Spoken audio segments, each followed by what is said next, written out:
Hi students, I am Dr. R. Mahalakshmi, working assistant professor of Commerce Computer Application in V. Permal College for Women, Virudhunagar. In this video, we are going to discuss residency status and instance of tax in income tax. So here we have one example. Sri Ramesh, who was born and brought up in India, went for further studies to the UK on 1st March 2022 and came back to India on 1st October 2023 early in the morning. Find out his residency status for the assessment year 2024-25. So, in order to check whether he is resident or non-resident, first we are going to check basic condition. We have two kinds of basic condition. One is he is in India in the previous year for a period of 182 days or more, or he is in India for a period of 60 days or more during the previous year, and he has been in India for a period of 365 days or more during 4 years immediately preceding the previous year. So, second basic condition itself it have two conditions. Then, so in this problem, the assessment year is 2024-25, then previous year is 2023-24. He is left from India on 1st March 2022. So it is come under the previous year brackets 2021 to 2022. He came back to India on 1st October 2022-23. So it is come under the financial year 2023 to 2024. First, we are going to check the basic condition. Either he is satisfied one or two of the basic condition. So, he is in India in the previous year for a period of 182 days or more. This is the first basic condition. So, in the previous year 2023 to 24, 1st October 2023 he returned back. So, from 1st October 2023 to 31st March 2024, we can calculate the number of days. Here the number of days comes 183 days, October 31 days, November 30 days, December 31, January 31, February 29 because 2024 is a leap year, and then March 31 days. So totally 183 days he resides in India during the previous year 23 to 24. Hence he satisfies the basic condition. So, he is resident in India. So, in order to check whether he is ordinarily resident or not, we are going to check additional conditions also. So, in an additional condition, we have two additional conditions. He must satisfy both the condition. First additional condition is he has been resident in India in at least 2 out of 10 previous year immediately preceding the relevant year. So, in the year 2022 to 23, so we have to check preceding 10 previous year. So, we can take on 10 preceding previous year started from 2013 to 14 to 2022 to 23. So, he is in India for a period 2013 to 2022. Only in 2022 he left India for further studies. And 2022 to 23 is not in India, so he is non-resident in that particular year only. Remaining all the 9 years he is in India, so he is a resident. So from this he satisfies the first additional condition. Mr. Ramesh is resident for 9 out of 10 previous year immediately preceding the relevant previous year. So, he satisfies the first additional condition. So, the second additional condition is he has been in India for a period of 730 days or more during the 7 years immediately preceding the relevant previous year. Here, we have to going to check preceding 7 years, totally 730 days he must be in India. So, 7 preceding previous year is started from 16 to 17 to 22 to 23. So, in the year 22 to 23, he is not in India, so 0 days.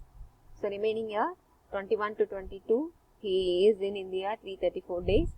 So, remaining 5 years, he is in India only, so 365 days. Totally among the 7 years, he resided in India for a period 2160 days. So, Mr. Ramesh also satisfies the second additional condition also.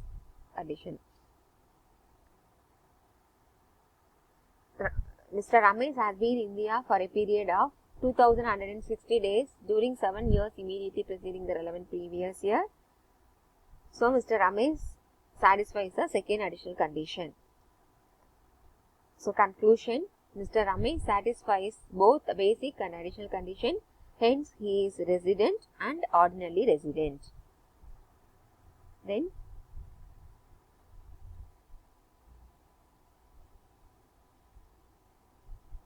incident of tax. So, in order to check how tax is calculated based on the resident and ordinary resident, resident but not ordinary resident and non-resident. Here we have some rules regarding whether it is taxed or not taxed. So, the income received in India, whether accrued or arisen in India or outside India. In case of resident and ordinary resident, resident but not ordinary resident, non-resident, in all the three cases, it will be taxable.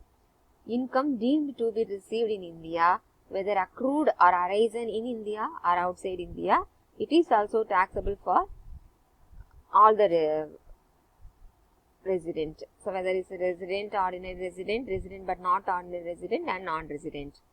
Then, income accruing or arisen in India, whether received in India or outside India, in such case also it is taxable for three cases.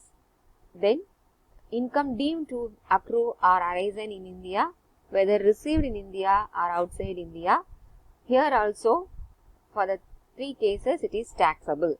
So, the key word is received in India, deemed to be received in India, arisen or accrued in India, or deemed to be accrued in India. In such case, so all the three cases, the income is taxable.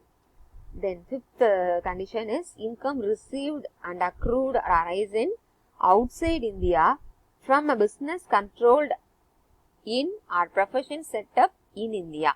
So, in such case, first three situation only taxable, and then non-resident it is not liable to tax.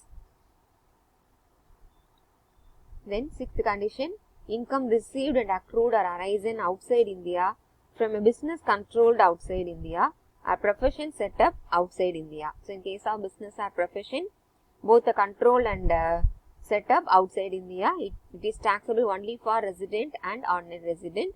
The remaining four cases, it is not taxable.